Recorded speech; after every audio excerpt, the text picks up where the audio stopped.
கதை பிடித்திருந்தால் லைக் பண்ணுங்க, சப்ஸ்கிரைப் பண்ணுங்க. பக்கத்துல இருக்க பெல் பட்டனையும் ஒரு தட்டு தட்டி விடுங்க. அப்பொழுதுதான் நாங்க போடுற வீடியோ உங்களுக்கு நோட்டிஃபிகேஷன்ல வரும். வாங்க கதைக்குள்ளே போகலாம். ஒரு விவசாயி தோட்டத்தில் காய்கறிகளை பயிரிட்டு அதை பக்கத்து ஊரில போய் விற்று அந்த பணத்துல குடும்பத்தை நடத்தி வந்தாரு.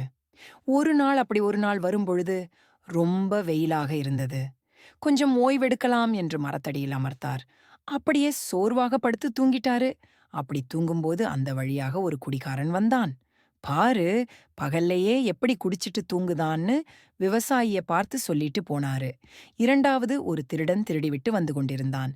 ஈராத்திரி முழுவதும் நல்லா திருடிட்டு டயர்டா தூங்கிக்கிட்டு இருக்காருன்னு சொல்லிட்டு போனான். மூன்றாவதாக ஒரு விறகு வெட்டி வந்தான். பாவம் இவரு.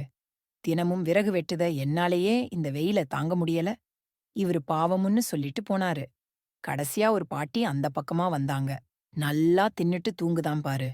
இவன மாதிரி இருக்கவங்களால தான் நாடே குட்டிச்சுவராகி போகுதுன்னு திட்டிட்டு போனாங்க. பாத்தீங்களா? நாம் எப்படி நினைக்கின்றோமோ அப்படித்தான் இந்த உலகமும் நம்ம கண்ணுக்குத் தெரியும்.